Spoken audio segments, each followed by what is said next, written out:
Welcome to Sovereign Judgment. I'm glad you're here.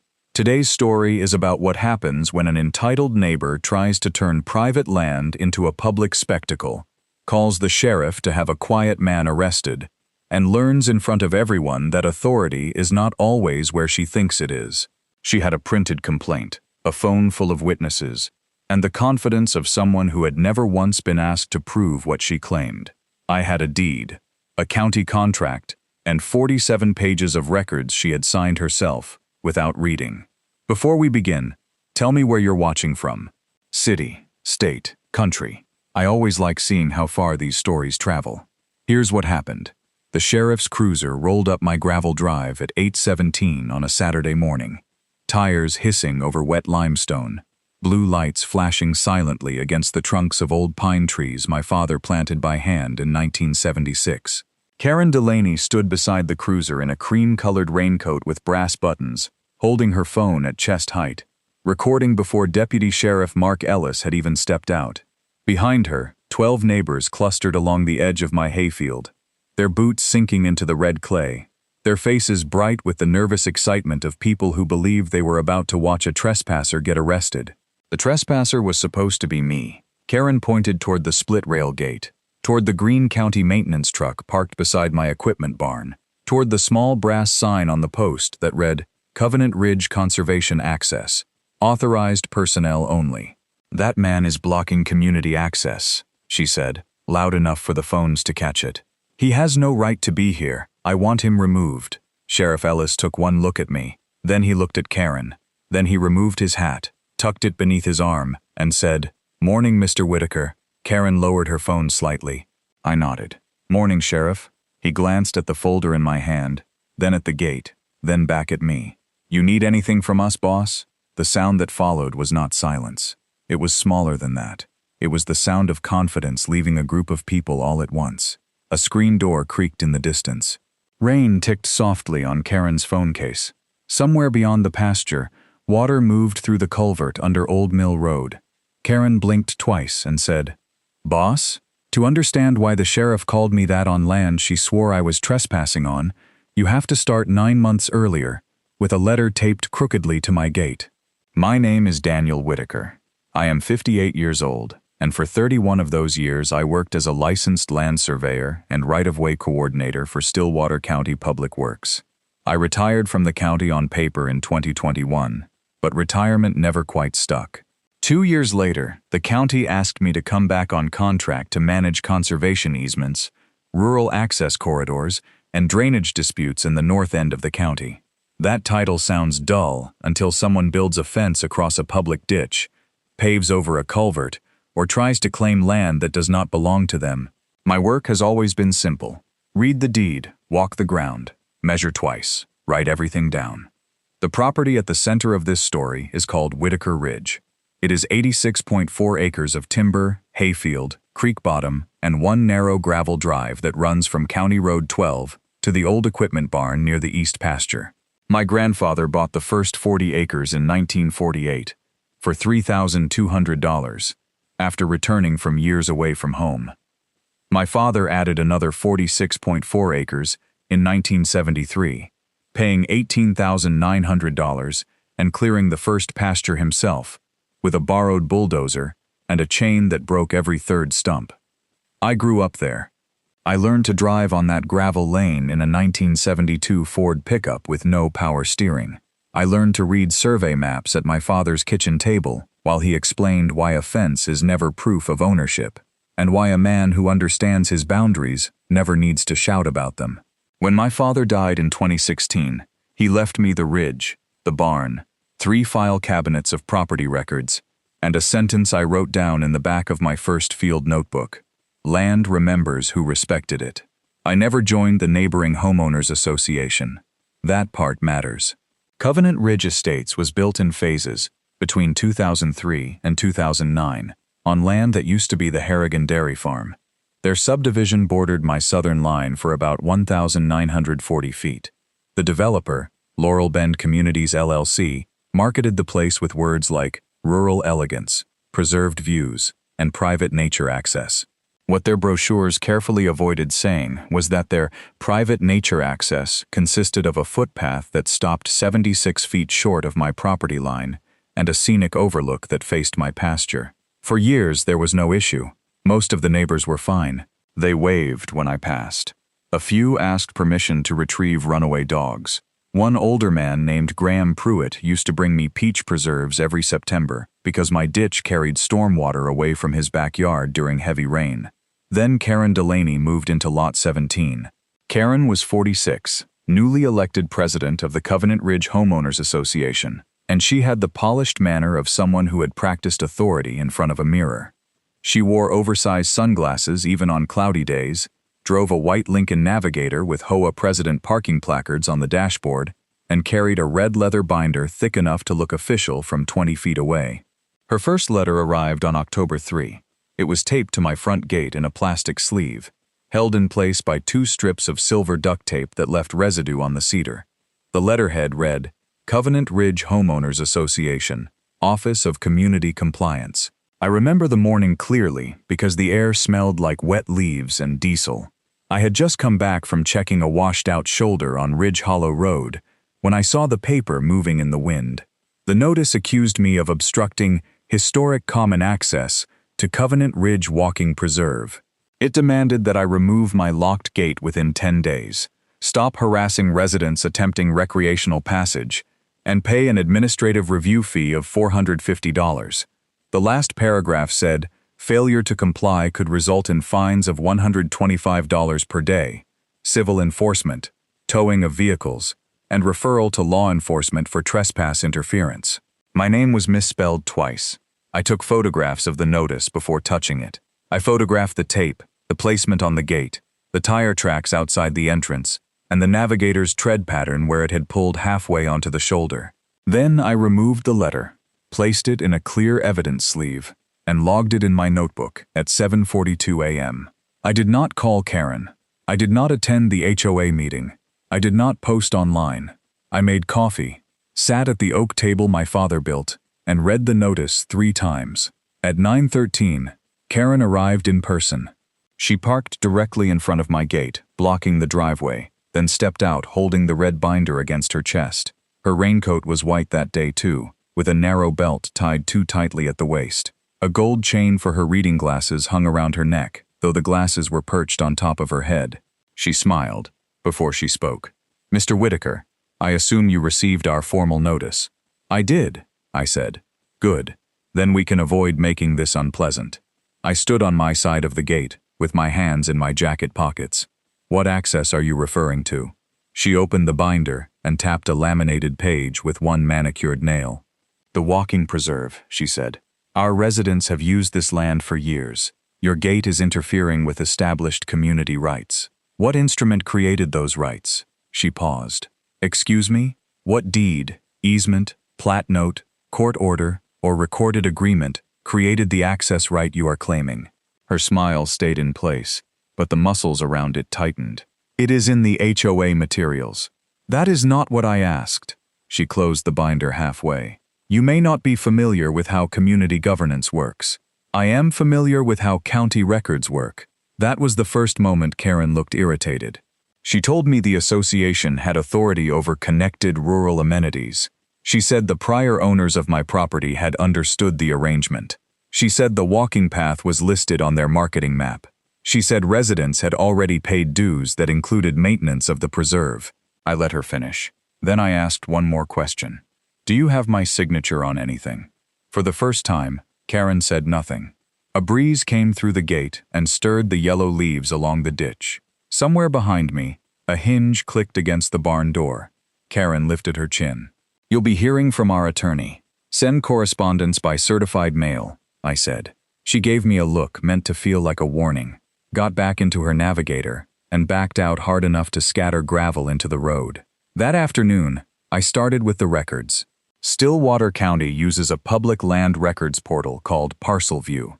It is not pretty, but it is accurate enough to begin with. I searched my parcel number first, 04177180009. Then I pulled the adjacent subdivision plat for Covenant Ridge Estates Phase 2, recorded June 14, 2005, in Plat Cabinet 11, Slide 42. The plat showed their lots, their drainage easements, their private road, their stormwater basin, and a 12-foot pedestrian trail labeled Future HOA Trail. That trail ran behind lots 14 through 22 and stopped at a dashed line near my southern boundary. It did not cross onto my land. It did not connect to my driveway. It did not create any easement. I printed the plat anyway. Then I searched the grantor-grantee index from 1948 forward. I pulled every recorded document involving Whitaker Ridge, the Harrigan Farm, Laurel Bend Communities, and the HOA, warranty deeds, corrective deeds, subdivision restrictions, drainage maintenance agreements, roadway reservations, utility easements, conservation filings. There was no access easement. There was, however, something more interesting. In 2006, Laurel Bend Communities had granted the county a 30-foot drainage and maintenance easement along the southern edge of my property line to handle runoff from the subdivision. That easement allowed Stillwater County and its authorized contractors to enter, inspect, repair, and maintain a culvert system that ran under Old Mill Road and discharged into a riprap channel on my land. My father had signed a separate agreement that same year, granting the county permission to maintain the receiving channel on our side. I found his signature in Deed Book 782, page 119. The ink had been scanned poorly, but I knew the shape of it immediately. That agreement was still active, and under my current county contract, I was the authorized contractor responsible for that exact corridor. That meant Karen had not just accused me of blocking something that did not exist. She had accused me of trespassing while I was performing county-authorized work on my own property and on a recorded maintenance easement. I did not tell her that, not yet. I kept digging. The HOA's governing documents were recorded in 2005 under Instrument 2005-11874. Section 6.3 gave the association authority to regulate common areas owned by the association.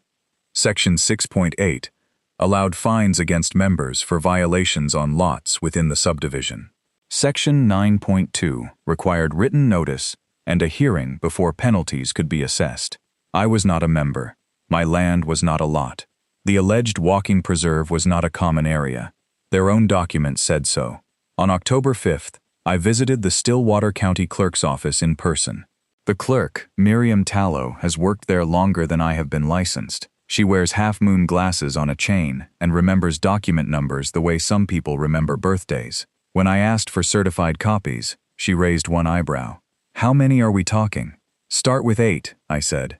By noon, I had certified copies of my deed, my father's 2006 drainage agreement, the Covenant Ridge plat, the HOA declaration, the drainage easement, the subdivision maintenance map, the county contractor authorization, and the most recent tax parcel certification showing my property outside the HOA boundary. Each copy carried the county seal. I placed them in a blue accordion folder labeled Delaney, Access Claim.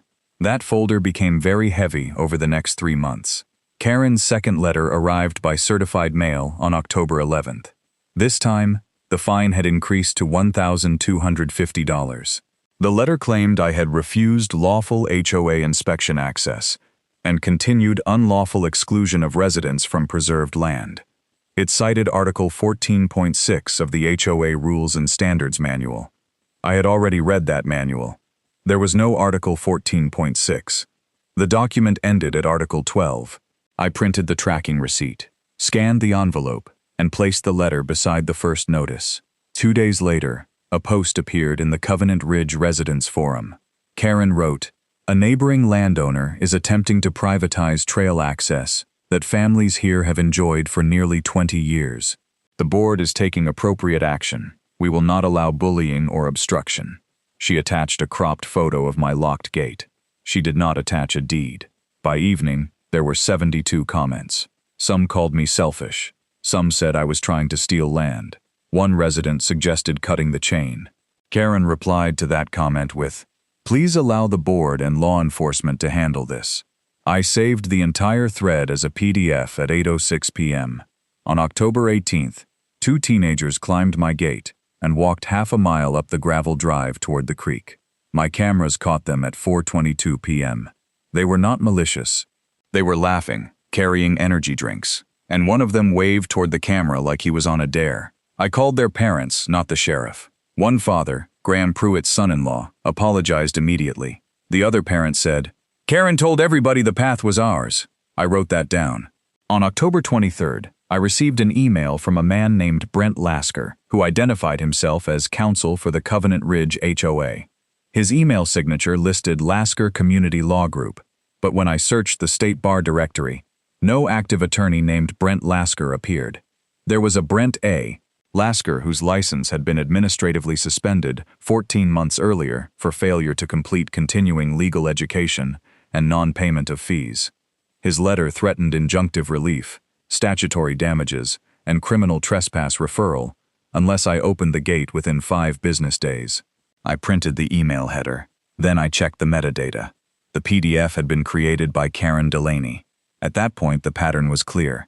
Karen was manufacturing the appearance of authority faster than the truth could catch up in a Facebook thread. Letterhead, fake article numbers, suspended counsel, cropped photographs, public accusations. Each piece was weak by itself. Together, they were dangerous. Not because she could win in court, because she could convince someone else to act before the documents were read. So I stopped treating it like a neighbor dispute. On October 26th, I drove to Harrow & Vance, a small property law firm in the fictional town of Bellwether, 28 miles south. My attorney was Lillian Harrow, 63, sharp-eyed, and known in 3 counties for making judges impatient with people who wasted paper. She spread my documents across her conference table in neat rows. Her office smelled faintly of lemon polish and old books. Rain tapped against the tall windows. I watched her read Karen's notices without changing expression. After 40 minutes, she removed her glasses and said, "She has no authority over you." I know. She has no easement. I know. She is issuing fines to a non-member, based on rules that do not exist. I know. Lillian looked at me over the file. "Then what are you asking me?" I pointed to the public posts, the fake legal letter, and the screenshots of residents discussing the gate. How do we make sure the next person she calls reads the documents before they act? That was the question. Lillian leaned back. You build a record so complete that any official who ignores it becomes part of the problem. By November 3, we had a formal evidence package. It was 47 pages, bound with tabs and an index. Tab A was my deed. Tab B was the subdivision plat. Tab C was the HOA declaration. Tab D was the non-existent Article 14.6 comparison. Tab E was the county drainage agreement. Tab F was my contractor authorization. Tab G was the fake attorney letter and bar status search. Tab H was the public social media thread. Tab I was camera stills of unauthorized entry. Tab J was Lillian's legal opinion. Her opinion was 8 pages and precise. It concluded that Covenant Ridge HOA had no ownership interest, no recorded easement, no contractual rights, no statutory authority, and no enforcement power over Whitaker Ridge. It also warned that continued efforts to induce law enforcement action based on false claims could expose the association and individual officers to civil liability for abuse of process, defamation, and tortious interference.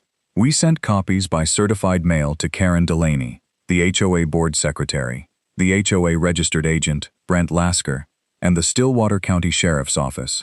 Sheriff Mark Ellis called me 2 days later. Mark and I had known each other professionally for years. He was not a friend in the casual sense, but he was the kind of man who read documents before speaking. He had been sheriff since 2018, tall, gray at the temples, with a voice that rarely rose above plain conversation. "I received your packet," he said. "Good. Are you expecting trouble?" "I am expecting someone to create it." There was a short pause. Then he said, "Your county authorization is clear. If anyone calls us out there, our deputies will verify the parcel and the easement before taking action. That is all I'm asking." Understood. The word boss came later because of the contract. In the North County Easement Program, I supervised access coordination for sheriff-assisted drainage enforcement calls. It was informal language, but accurate enough. When county crews entered disputed rural property, I was the one who approved the maps, marked the access route, and told deputies where the recorded rights began and ended. Karen did not know that. She received the same packet and did what people like her often do when confronted with a clean record. She escalated. On November 9th, she posted a video standing in front of my gate. She wore a black blazer, pearl earrings, and the expression of a person delivering a public service announcement. "This is the gate denying Covenant Ridge families access to land promised to us when we bought our homes," she said. "The board has attempted diplomacy. We have attempted formal notice. We have attempted legal communication. Mr. Whitaker has refused all reasonable cooperation." Then she turned the camera toward my brass "No Trespassing" sign. "What kind of neighbor threatens families for walking?" The video got shared 194 times in 2 days. I saved it. On November 12th, someone zip-tied a handmade sign to my gate that said, "Stop stealing our trail." I photographed it at 6:31 a.m., removed it without damaging it, placed it in a paper bag, and wrote the date across the flap. On November 15th, Karen filed a complaint with the county code office, alleging that I was operating an unpermitted commercial access facility from my barn. Code Officer Dennis Vale called me before coming out. "Daniel," he said, sounding tired, "is your barn suddenly a commercial access facility?" "No, didn't think so. I still have to inspect. I'll meet you at 10. Dennis arrived with a clipboard and left after 12 minutes. His written findings stated, "No violation observed. Existing agricultural equipment structure. No commercial public access use present." Karen posted that the same afternoon. "County review is ongoing." I saved that too. The most useful escalation came on November 21st. Karen sent a letter to all Covenant Ridge residents, announcing a community access restoration walk, scheduled for Saturday, December 2nd, at 8 a.m. The letter invited residents to gather at my gate and peacefully reassert long-standing neighborhood trail rights. It said the HOA had notified law enforcement. It also said, in bold letters, "Mr. Whitaker does not own the disputed access corridor." That sentence became the center of everything, because it was not an opinion. It was a false statement of title.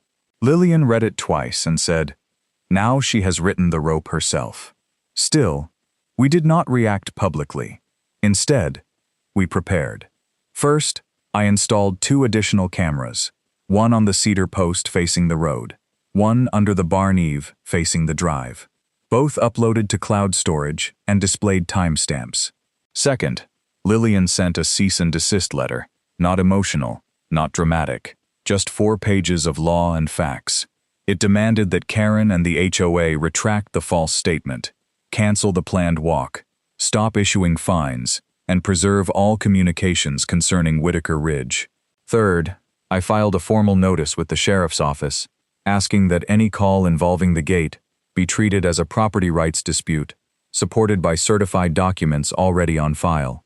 Fourth, I requested a site meeting with the County Drainage Division for December 2 at 7:30 a.m. That timing was not accidental, but it was not a trap. The county had legitimate work to do. Heavy rain during the last week of November had pushed silt into the culvert intake. The drainage channel needed inspection before the next storm system. I had authority under the 2006 agreement to access it. The county had authority under the recorded easement. And because Karen had encouraged residents to gather at the gate, I wanted the sheriff's office present to prevent anyone from walking into an active maintenance area. Every notice went out in writing. Every step was ordinary. Every warning was clear. Karen ignored all of it. December 2 arrived cold and gray, the kind of morning where the air feels metallic and every sound carries farther than it should. I reached the gate at 7:04 a.m. and unlocked it. County Truck 18 was already behind me, driven by Luis Moreno from Drainage Operations. We parked inside the entrance with amber lights flashing. Luis placed 2 orange cones along the gravel shoulder, and I mounted the temporary sign on the post. County maintenance access in progress. Authorized personnel, only recorded easement, D-Bar 782, PG 119. At 7:31, Sheriff Ellis arrived with Deputy Hannah Cole.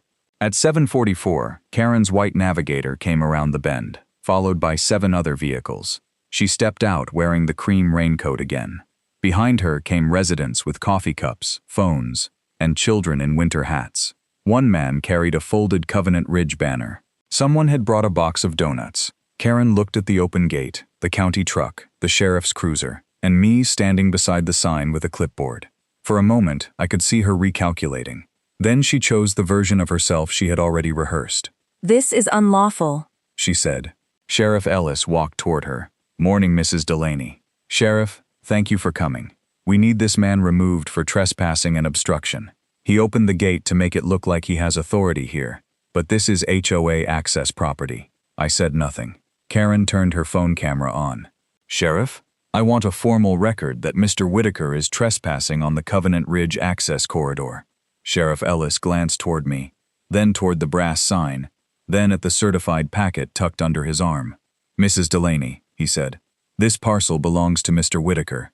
"No," she said immediately. "That is disputed. It is not disputed in the county record." She pointed at the cones. "Then why is the county here?" "For drainage inspection under a recorded easement.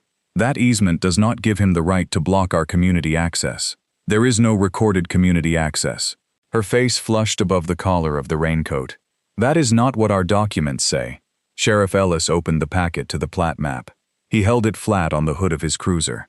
"This is your subdivision plat. The trail stops here." He tapped the paper. "Mr. Whitaker's line is here. Your HOA does not own beyond this line." Karen stepped closer, phone still recording. "I am telling you, Sheriff, as president of the Covenant Ridge HOA, this man has been harassing residents, blocking access, and impersonating county authority. I want him arrested." Several people shifted behind her. That was the sentence she could not take back. Sheriff Ellis looked at me. "Mr. Whitaker is the county's authorized right-of-way contractor for this maintenance corridor," he said. "He is also the property owner, and on county drainage matters in this district, he coordinates access for my office." Karen stared at him. Then he added the line everyone remembered. "Which is why I asked him this morning if he needed anything from us, boss." That was when her phone dipped. A boy near the back whispered, "Wait, he owns it?" Luis Moreno turned away, pretending to check the culvert report, but I could see his shoulders move once. Karen recovered enough to say, "That is a conflict of interest." I finally spoke. "No, Mrs. Delaney. A conflict would be me using county authority to settle a private dispute. That is why you received the deed, the plat, the easement, the HOA declaration, and council's opinion 24 days ago." Her eyes moved to the residents behind her. She knew then that some of them had not been told about the packet. Sheriff Ellis said, "No one is being arrested. No one is entering Mr. Whitaker's property without permission. If residents stay on the public road, they may do so safely. If anyone crosses the gate line after this warning, it becomes a trespass issue." Karen opened her mouth. Then Graham Pruitt stepped forward. Graham was 72, retired from the rail yard, with hands like weathered leather, and the tired dignity of a man who had spent 3 months being pressured by his own board. He held a folded copy of Karen's November 21 letter. "Karen," he said quietly, "you told us he didn't own it." She turned. "Graham, this is not the time. You put it in writing. That was based on board information. You are the board president." No one raised their voice. That made it worse. The confrontation ended not with shouting, but with people checking their phones, opening old emails, and quietly walking back toward their cars. The Covenant Ridge banner never came out of its sleeve. Karen left last. Before she got into the Navigator, she looked at me and said, "You have no idea what you've started." I wrote that down at 8:23 a.m. What she had started was already moving. 3 days later, Lillian filed suit in Stillwater County Civil Court. The complaint named Covenant Ridge HOA, Karen Delaney individually, and Brent Lasker for unauthorized practice-related misrepresentation in connection with the legal threats. The claims were narrow and documented. Declaratory judgment quieting the absence of any HOA access rights, injunctive relief against further trespass encouragement, defamation of title, abuse of process, and civil conspiracy to interfere with property use. We asked for attorney's fees, costs, and damages. We also asked for an expedited hearing because Karen continued to claim online that litigation proved the land was disputed. The hearing took place on January 18th in courtroom 2B, a small room with pale wood benches and a clock that ticked loudly enough to make silence measurable. Karen arrived with 2 HOA board members and a new attorney named Marjorie Trent. Brent Lasker did not appear. I sat beside Lillian with the blue accordion folder on the table. Its edges were worn by then. Judge Alina Mercer began with one question. Counsel for the HOA, what recorded instrument grants your association access across Mr. Whitaker's property? Marjorie Trent stood, adjusted her jacket, and said, Your Honor, the association's position is based on long-standing community use, developer representations, and equitable reliance by homeowners who purchased under the understanding. Judge Mercer interrupted gently. That was not my question. Marjorie looked down at her papers. No recorded instrument, Your Honor. The ticking clock seemed louder. Lillian did not smile. She simply handed the clerk certified copies of the plat, my deed, and the HOA declaration. Then she played Karen's December 2 recording.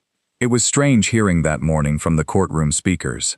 The wet gravel, the low murmur of neighbors, Karen's own voice, clear and confident. I want him arrested. Then Sheriff Ellis. This parcel belongs to Mr. Whitaker. Then Karen. That is disputed. Then the sheriff. It is not disputed in the county record. Lillian stopped the video there. Your Honor, she said. Mrs. Delaney had received certified records and legal notice before this confrontation. She nevertheless organized residents, falsely asserted title, sought criminal enforcement against the owner, and published statements telling others that Mr. Whitaker did not own the access corridor. Marjorie Trent argued that Karen had acted in good faith. Lillian handed up the November 21 letter. The bold sentence sat in the middle of the page. Mr. Whitaker does not own the disputed access corridor. Judge Mercer read it silently. Then she asked Karen directly, What document did you rely on for this statement? Karen's attorney placed a hand near the microphone. Your Honor, I would advise my client. Judge Mercer looked at her. She does not have to answer.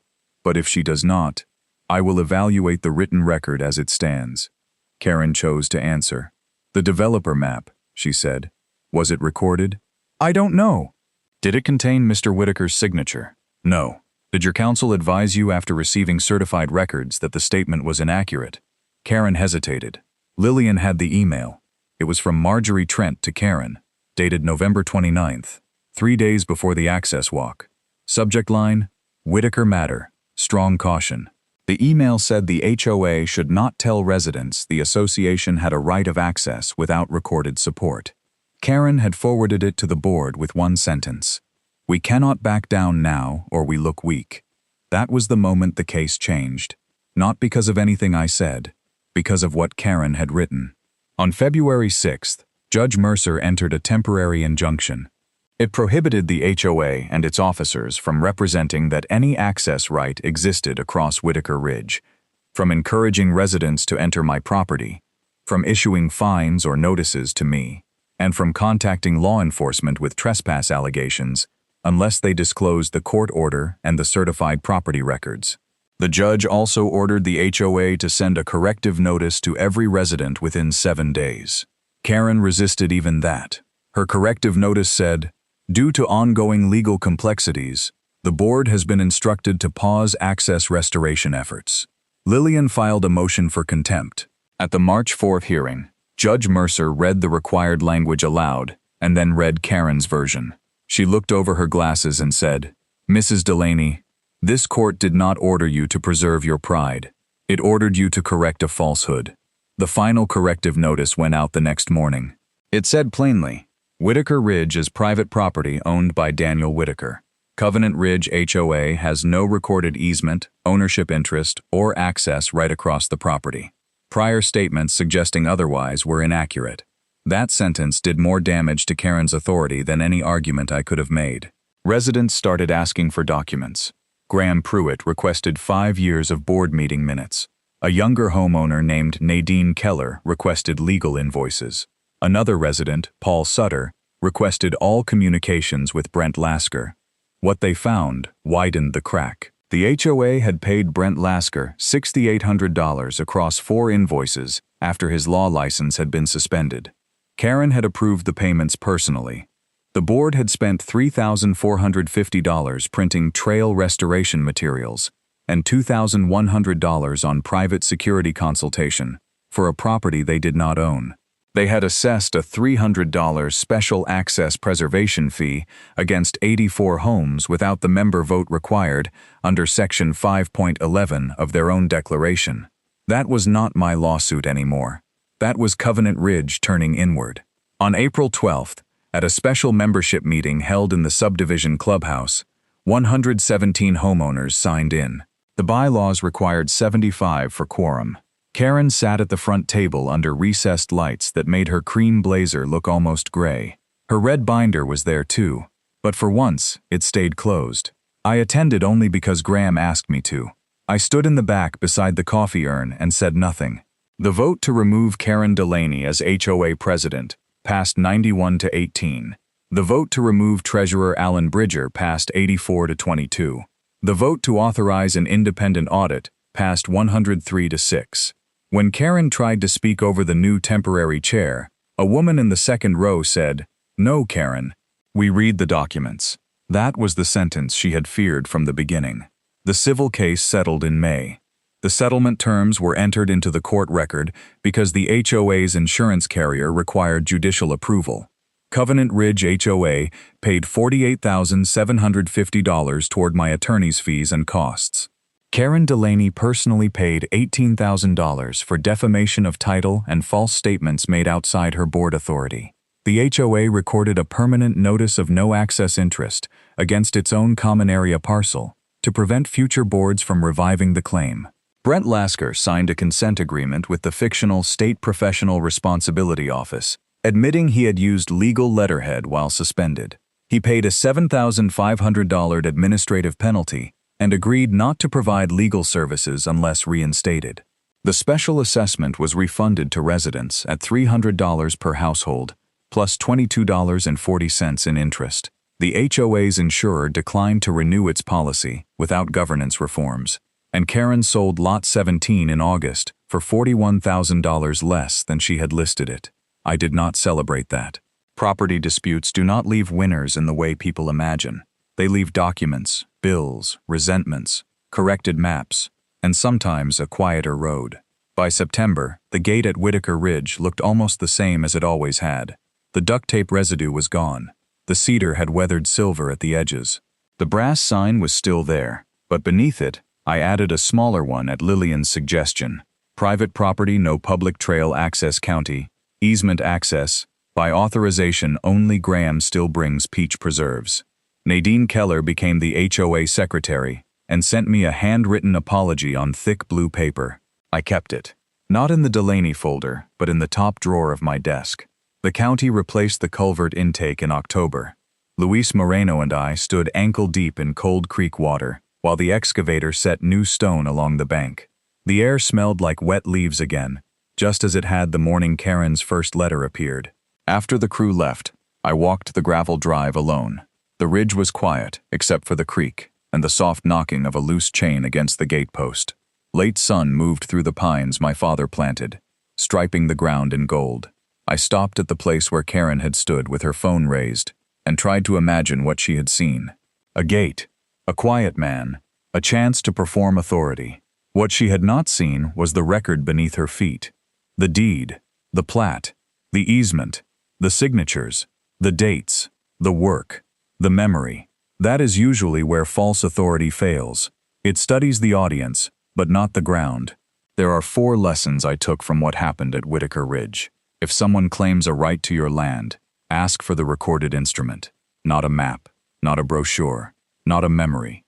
A deed, easement, plat note, court order, or signed agreement. If they cannot produce it, document that before the story changes. Never argue property law in a neighborhood forum. Save the posts, preserve the screenshots, and answer through certified records. Public arguments reward the loudest person. Courts reward the clearest file. When an HOA, neighbor, or board uses official-looking letters, verify every citation. In my case, Article 14.6 did not exist. The attorney was suspended, and the authority they claimed was limited to land they actually owned. If law enforcement may be called, make sure they receive the documents before the crisis. The sheriff did not take my word for anything. He had the deed, the plat, the easement, and the legal opinion, before Karen tried to turn a property lie into an arrest. That is why, when the cruiser rolled up my drive and Karen demanded that I be removed from my own land, the sheriff did not reach for handcuffs. He reached for the file. And for the first time in months, the Ridge was allowed to speak for itself. Let me know what you think in the comments, especially if you have ever seen an HOA or entitled neighbor claim power they did not actually have. And if stories like this are worth your time, like this video and subscribe to Sovereign Judgment. The next verdict is already waiting.